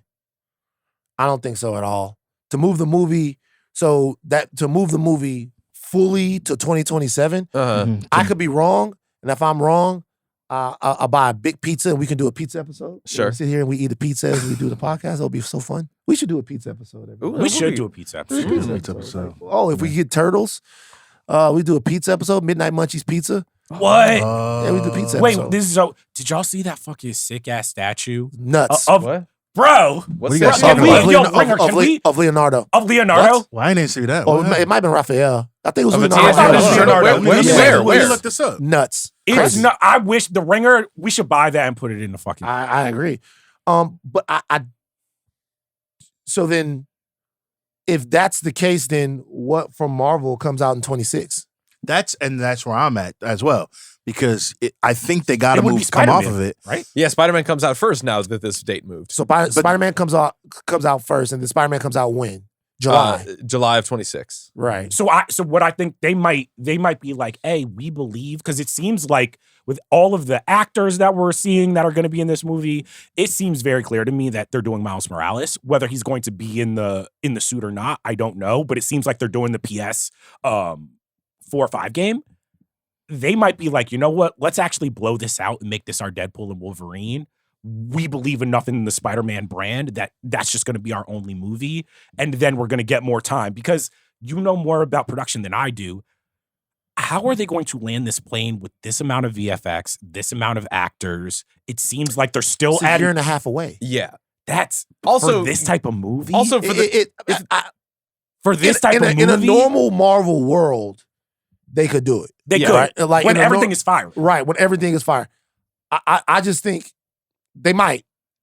Let me not be so sure that they won't move it back. I think it's a gamble to move the movie back. Because if you move that one back, you gotta move Secret Wars back. And now we're talking about Secret Wars. Remember, Secret Wars and Infinity War and Endgame came out how far apart? A year. A year apart, right? Yeah. So you need momentum to stay Mhm. between those two films. Mhm. And you need momentum to be in, and what Marvel doesn't have right now is crazy momentum. Yeah. So the dead periods are gonna feel a little bit more pronounced. And they don't have any Disney Plus. We only have Daredevil and the Punisher, Special presentation. and then Vision Quest. Yeah, Yeah. that's and like I was getting to. That's like the thing that worries me. If they do indeed move it back again, what do you fill the space with? Right? X-Men 97. So And that's is there any 4. sort of continuity conflicts between that and this that they would have to account for? I mean, I'm Because sure, that was a like, multiverse of madness problem. That was the moving the movie to 27 is a gamble to me. So what? Really? Do you think this? Yeah, moving Doomsday to. I mean, so if you move it back, are you talking about moving back to February, or are you talking about moving back? No, to I'm talking about May? moving back to like February. Maybe they're just like, yo, we need an extra 2 That's months. a couple of 2 months. Yeah, maybe that's not that big of a But deal. to your point, they probably want that holiday business. They're like, yo, it's gonna be dead in January, February. We want a movie that can be in theaters 3 months and can be like. Also, am I crazy to think that like they probably want that out in 26 due to like earnings call reasons and stuff? Like fiscally, they probably should be on the books for 26. I feel like the fiscal year Well, it would starts end on already. July 1st. Right. Well, So- how much of this is affected also by Fantastic Four, where I feel like they have a little juice with Thunderbolts. If Fantastic Four hits and is just like beats all projections and is super popular, I think they're just like, let's get this movie done. Who fucking cares? If Fantastic Four is just okay and like people enjoy it, but it's like a little bit muted, I wouldn't be surprised if they start panicking and they're just like, we need to spend some more time on this. I don't know if there's going to be that much like much of a tailspin if like even if for some reason, which it won't, Fantastic Four bombs or does less than expected. I think it's more of like if you had a time to believe in the Marvel machine when it comes to executing Doomsday, now's the time, because I don't think there hasn't been a more high leverage movie that Marvel has come out with now that will be Doomsday. Like as far as like both financially and culturally, to like actually like restart the engine that could be the next phase of whatever Marvel has to do. Like they gotta nail this. So I would imagine that it's all hands on deck for this. My question is, what do you feel Hard the to time? find box office tracking on Fantastic Four. Yeah. I'll ask Bellamy. It's still that's coming out in July, so maybe it's a There's some little time early. left, yeah. But what do you guys feel like the sense is out there for Superman and Fantastic Four? We're still a ways away, where it's just like at the beginning of the year, thought that the excitement was going to be a little bit higher. And it's like, we're getting close. And for both movies, I'm not seeing as much as excitement. I think we'll skew pretty positive. Nah, I I think think- people are Good. excited. Yeah. I think the Fantastic Four one has something. I think they both have something, honestly, that you wouldn't expect those two products to have, which is intrigue. We've seen these characters on screen before. We've seen these characters in comic books and we've seen these characters in cartoons. But I think that people are curious about what's happening. Now, a lot of the intrigue about in Fantastic Four is being given away by the brass at Marvel purposefully because people have questions and Marvel is not in the place where these questions can afford to not be answered. If Fantastic Four is coming out in 2017 or 2018, you put the trailer out and then we go to the movie and we find out that it's in a different world. Now, so much has happened post Endgame and also just in Marvel culture now that people want to know, well, how the fuck is this gonna happen? Yeah. And we know that Doomsday is coming and all of this stuff. Dr. Doom isn't in this movie. Maybe he is, maybe he's not. Blah blah blah. Like, what's happening? So we have to kind of know that it's in a different world. We kind of have to know that they survive. Like the fact that they're coming to Earth and we've seen that in Thunderbolts already. It's like, wow, okay, cool. So we know that they're escaping their planet for some reason. Superman is, you just look at it and you go, Jesus Christ, there's a lot in the Superman movie. Like, what's going to happen? So I think the intrigue fills in for these characters that are legacy characters. The curiosity about the takes on them is something that's a little different. That will hold, because the way I look at these movies, not to be, typically hyper verbose, the way I look at these movies is like a balloon, like different balloons, right? So there are certain comic book movies that the comic book community balloon gets completely filled. Yeah. Then there are certain comic book movies that the casual person balloon gets completely filled. Then there's another cultural balloon to where people that don't even care about comic book movies just want to be a part of the conversation. Yeah. And then that gets filled. Like, Superman has and Fantastic Four to me are completely filling up the comic book balloon. Yeah. Totally. Absolutely. The casual balloon is, you know how like a balloon runs out of air and it starts kind of losing a little bit, it won't float anymore. That's still to this point. That's what they have to figure out. The last balloon is about people who just don't care about it, but just want to be a part of the cultural phenomenon. That's not getting filled. Right. With either movie. That'll get filled with those movies' sequels. That one's not getting filled with either film. But I feel like both of those films is the same question, which is like, can both of these companies make us believe again? Like, can you make us believe that this is a new start, that there is still story to tell, that there's meat on the bone, there's all this stuff? And I'm like, I think that there is. Like, I've seen enough for both of those movies where I'm like, there's a way forward. It's just maybe because we're getting so much information, because we're getting more trailers, because it's starting to happen. I'm like, damn, I hope there are some surprises left.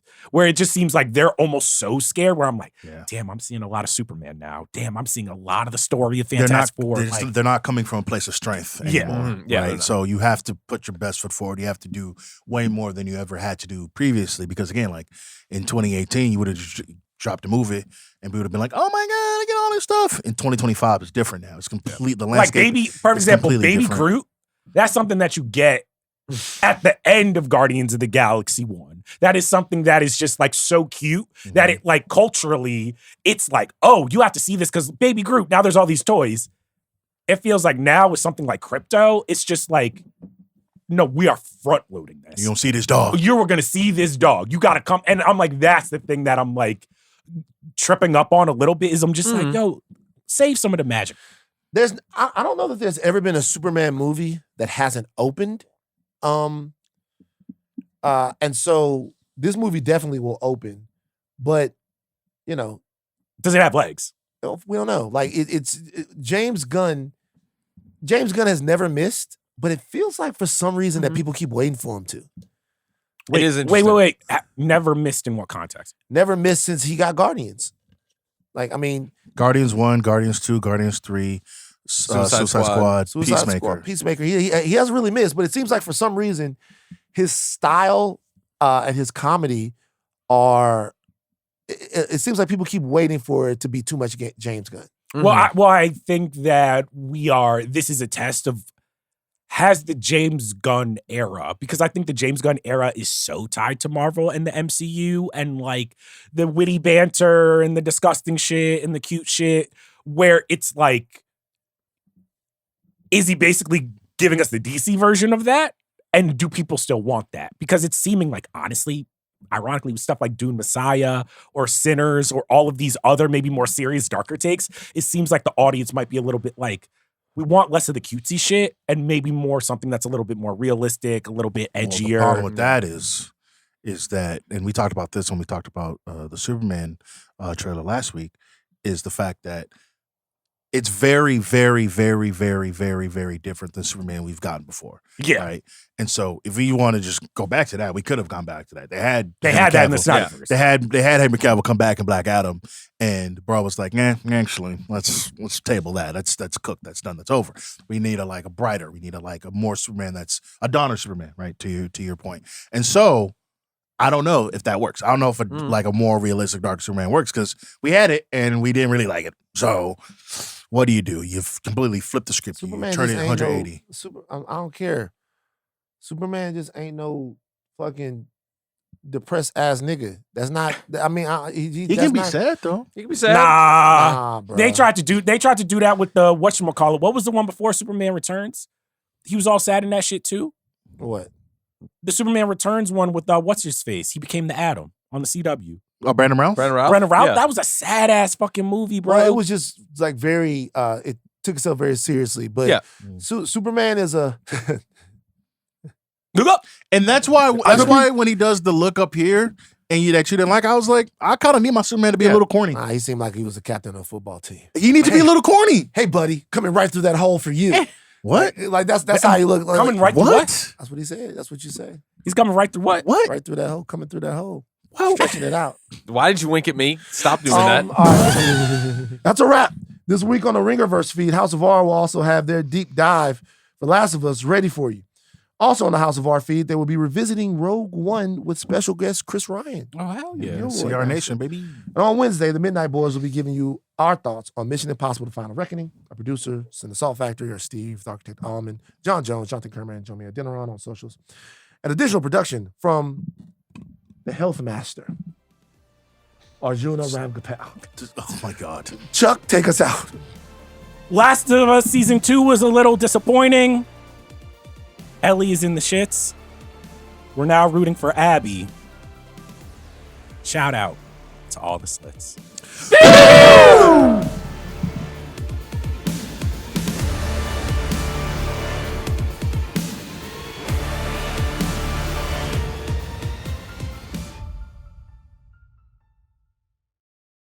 That time I tried to embarrass my mom, and my mom like flipped it around on me. Go for it. Oh boy. So my dad, rest in peace, dad used to hide his nudie magazines under the seat in the truck, and then top of the closet, classic, Okay.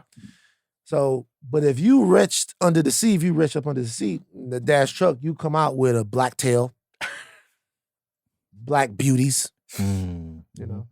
Blacktail magazine used to have this lady that I guess was the editor, or they used to pretend like she was the editor of Blacktail magazine. Her name was Dynamite. All of the stars of the era would be in Blacktail magazine. See, that's why I'm like this. I wasn't raised on Playboy. Right. Playboy was like in the 80s, my uncles and them. I was raised on Blacktail, Black Beauties, those magazines was a little bit more. And I just will say, that's when like it was a true love of the game. Because you used to have to go into a convenience store. Yeah. And motherfuckers like, damn. I don't know if They they had the things on them so you can see. that's not what so, that shit was a little bit more hardcore, So I would reach under the Blacktail, get the Blacktail magazines. And I remember in one of them, there was these 1-900 numbers that would be advertised in the magazines. Right. And the 1-900 numbers would be like 1-900 hot clit or something like that. Okay. Jesus. Because back in the day, hey, don't freak out, guys. No. Yeah, we're Okay, here. Okay. Back in the day, even before the porn would come on, there would be all of these advertisements for like 1-900 numbers. Yeah. So you put the porn on, and it'd be like, before the porn would come on, it'd be like, yeah, hey, daddy, you want a hot girl to talk to? 99 cents a minute for the Yeah. And that would Like be the ones that come on Comedy Central back in the day. right, but this would be before the porn, and then Right. the porn would start, and they Yeah. would put that in there anyway. Mhm. So one of them said 1-900 hot clit. But for some reason, my young mind, I read it as slit. And I'm not sure why. I didn't know what a clit was at this point. It's like Okay. 11 or something like that. And so my mom gets in the truck, and my mom's like,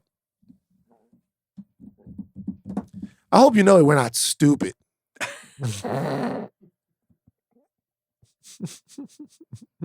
Like, we're not stupid. We know that your daddy thinks it's healthy. I think it's disgusting. Not even saying what it is. Okay. Just like But my mother didn't think that was disgusting because she wasn't sex positive. She thought it was disgusting because she always had it in her mind that she wanted me to have an accurate view of sex. So she would always tell me, she'd be like, if you have questions about sex, you should know that a lot of the stuff that you're watching is essentially performance art. It's not real sex. It's not how people have sex and all that stuff like that. Very true. And I felt like she was trying to like embarrass me a little bit. So I come back at her. I'm like, yeah, no, I don't have any questions. I'm learning all about the slits from the magazines. I'm learning about the slits from the magazines. You slipped up. And my mom goes, "You're learning about the slits?" And I'm, yeah. God. Like 1-800 hot slit. And my mother goes, "Spell slit." And I said, CLIT. Oh, no. With the silent C? Yeah, and she goes, so that's clit. You're thinking of clit. Now let me show you something, because I realize you don't have hair on your genitals yet, and you don't really understand what you're talking about. The clit is and she started talking, and I felt like the lamest herb in the world. She starts giving me a like medical description of the clit and what a vagina is, and she starts quizzing me on things, and I don't know these answers. Son, do you know what a labia is? Do you know what this? Do you even know what? Sorry, how old are you? 11 or 12. She's like, do you know what you're looking at when you're looking at it? She's like, because if you want, I can sit right here and tell you all about it. I was like, nah, you got it. It's cool. I was like, nah, I don't want to hear no else. I don't want to hear nothing about slits or clits or nothing. I don't want to know nothing. All right, you got it. It's cool. And then Dad comes, and I see Dad walking. Dad's got his hat on. I see Dad walking. Dad's about to get in the truck. And then Mom, who's laughing at this point now, because she realized that she's like embarrassed me. She goes, Terry, Van has some questions. I'm like, no, I don't. I don't want to know nothing. Like, Van has some questions about what? And Dad's like, what? What you got questions about? And Mom goes, about, rest in peace, Dad. Mom goes, he has some questions about clits. And Dad goes, now, what in the fucking world would make y'all be in here talking about some motherfucking clits? Crystal, what are you trying to do to this boy? What in the world? How could y'all be talking about this? Ain't no clits. Now let's get on the road. I'm gonna start taking you to church. What were your parents' thoughts about squirting? Real? Pee? Never talked to him about it. There are some things that my dad, before my dad passed away, that my dad was like unfamiliar with because he had started. Like what? So last thing. So my dad still liked to watch a porn or two. So I gave my dad a couple of points. The funniest conversation. Wait, are we talking like you giving him the sites? You were just like, hey, it's. I'm sending him to his phone. Yeah, it's like the future. You getting like I'm the sending password? him to his phone. I'm sending On the new stuff. Yeah, I'm sending it to his phone because I'm sending it to his It's phone. like you can't believe the technology we got now. So wait, like, I just son, want what is this? I just want to be very clear. Nah. You are sending porn to your father. Yeah, I'm sending it to his phone. Wait, actually, like he's like, Okay. yo, check this video. Got it. So, Like he was insane. saying, Like it's check this meme out. No. This is a sex positive podcast. Yeah. Remember? Right? So let him get his take off. I just want to say, I think it is a little crazy that you were sending your dad porn links like they're TikToks. No, so I'm sending him. So This is insane. It's a sex positive podcast, but I just want to let's be very clear. That is a little crazy, but please continue. It's not that crazy. So me and Dad had a conversation about. So me and Dad had a conversation about the fact that, I watch porn and I watch porn because of him, right? Because of all the porn of his that I found. The time that the Buffalo video guy called, I told y'all about that. And all that Right. And so I was watching porn because of him, and he was like, "I don't really look at it that much because I don't find it as much anymore because they don't have the DVDs as much anymore. This is like 16, 17 or something like that." And so I'm like, "Nah, you just watch it on your phone. You just like look at it on your phone." Yeah. And he was like, "Oh, for real?" And I was like, "Yeah." And he was like, "Well, how like what you type in?" I was like, "Oh shit." And so I sent him some links. And so he's watching the porn, and then two things happen. The first time he goes, well, these look like regular people. He don't like that. That's not the era he from. Oh, and he was on that amateur shit? He don't, like, I sent him something. He's like, these look like regular people, son. And It's not going to work. These look like regular My dad people. looked at me, and my dad goes, he said, son, this is sick. You can't just be watching regular He people. said, He said that nigga the fucking coworker. he said, son, God damn. he said, son, this is sick. These look like regular people. I'm like, well, they are. That's like the majority of what I was like, nah, son, this is kind of sick. So I'm like, okay, cool. This is too. So That was too far. That was too far. Was tasteful. yeah, he's like, the amateur shit. some It's class. like too much. Like he had all kinds of thoughts. He was like, man, they got the TV on in the background. It's like, Did he mention sometimes the souls of their feet dirty he as fuck? just Like- it wasn't for him. So I sent him another link, and then he came back and he had all of these thoughts. Come on. He had thoughts about the fact that all of the women in the porn were like totally shaved, which he was like, He comes from a different era. comes time. from a different Man of his era, time. right? And remember, this is him after really taking a long time off from watching. Was he missing the bush?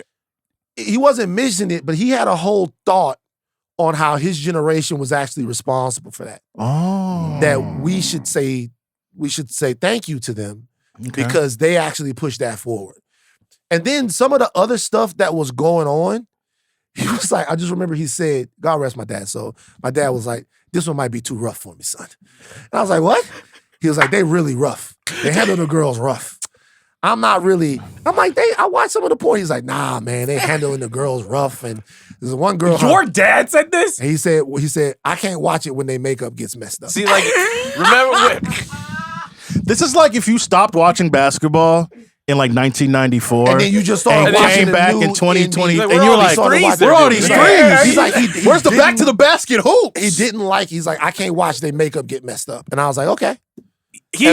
But he did realize, like, even when he was watching the shit, this is all a performance. This is all. I'm pretty sure he did. But remember, when I went to his house after he had passed away, he had some porns up there burned on DVDs, but they were older. Oh. So he had found a plug. He had gone back to what he was used to. Okay. So wait, you're telling me your dad was still on the physical media? Like, physical media is important. He was the Sean Fantasy of porn. Wow. Physical Wow. media. Wow. The big porno. Big The porn. big porno. Like big porno was Wow. like, it was like, and That's high praise. it was like, I could tell he got it at the barbershop because it was written in like, last thing, because I know this is a long post credits. This is the most insane post credits. But the last thing that I thought is like, when he stopped coming to me for the porn, because I sent him a couple of links, but then I was like, after a while, I was like, you gotta, now I you're on your own. I've done what You gotta fish. Yes. So you gotta feed yourself now. Yes. Because one link should open up a whole new world. Yeah, yeah. Mhm. But he really didn't understand technology. I mean, yeah, it's Like he really didn't get it. He Yeah. was like, can I look at this on the computer? I'm like, yes. Like he really didn't understand like technology like, Right. at all. Right? Like at all. And so I think that he got back into the life, Yeah. but then he probably asked around for a plug, and I wonder how those conversations went. I mean, I do. As his son, was there a moment where you're like, Dad, you made me, and he's looking at you like, I'm so ashamed of myself. Like, my son is watching this fucking shit where they messing up the fucking makeup. They treating these women so rough. Wow. Like, So am I responsible for this? So good question. So I don't think that because dad was a porn watcher, but I don't think that dad ever understood the scope of porn that I got into. Because I think it was kind of like he was watching it every now and again and renting the tapes and all of that stuff like that. But I don't think he understood. If we ever had a conversation about, Dad, I devoted like 7 straight years to porn. I think he probably would have been concerned. I see what happened. But he opened the gateway and you ran straight through it. I ran through it because also, like, it just became, what really happened was this. It became progressively easier and easier and easier and easier to get. And I'll say this is the last thing. The one porn that changed my life more than anything was the Pamela Anderson's Tommy Lee sex tape, and let me tell you why. I think that's just a landmark of porn in I general. never thought I would be seeing no shit like that. Yeah. I was like when I thought that I was gonna watch that and it was gonna be Pamela Anderson like dancing around and all of that stuff like that in different ways. But when I first saw it actually happening, I was like, Wow. And then I was like, man, what else is there out there? Like, how far does this rabbit hole go? Wow. And then I don't think Dad was like I don't think he would have been, because he didn't even understand. Like, I had this one porn in my room and it was called and so all right, that's enough. Remember when you All right, we gotta wrap this. How did we get here? No, this is great. This is what the Midnight Boys are for. You ask me a question, I'm gonna give you an answer. There's no shame. There's no shame. You ask me a question, I'm gonna give There you an is answer. not. And Sex Positive Podcast. Sex Positive Positive. I remember Podcast. my dad found that when he was like, it's just all gals, huh? Just all gals? disappointed. Just disappointed It's as like, fuck. yeah. He was like, all right now, boy. Wow. Don't ask questions you don't want the answers to them. Shout out to mama. I should call her right Your now. mom's an OG. Oh, Real. shit, Real. bruh. Yep. Bruh. Fuck with her if you want. I used to be, sometimes me and my sister would try to get at mom. I definitely want you to leave this part in. Like sometimes, like me and my sister would try to get at mom. And we would be like, because mom and dad would be in the room and the door would be closed for a long time. They would give us money, tell us to go get something to eat, the whole nine, whatever. Right. And we would be like, what you and daddy was doing back in the room the whole day. And my mother would be like, fucking. Is that what you wanted to know? All right. Shut up, Steve. You just don't want black women to express themselves sexually. First of all, You can take them to watch Selma. First of all, but you don't want them to feel pleasure. My mama Steve. don't care about nothing This that you got is- going on. My mama don't even respect you. Just she actually loves you.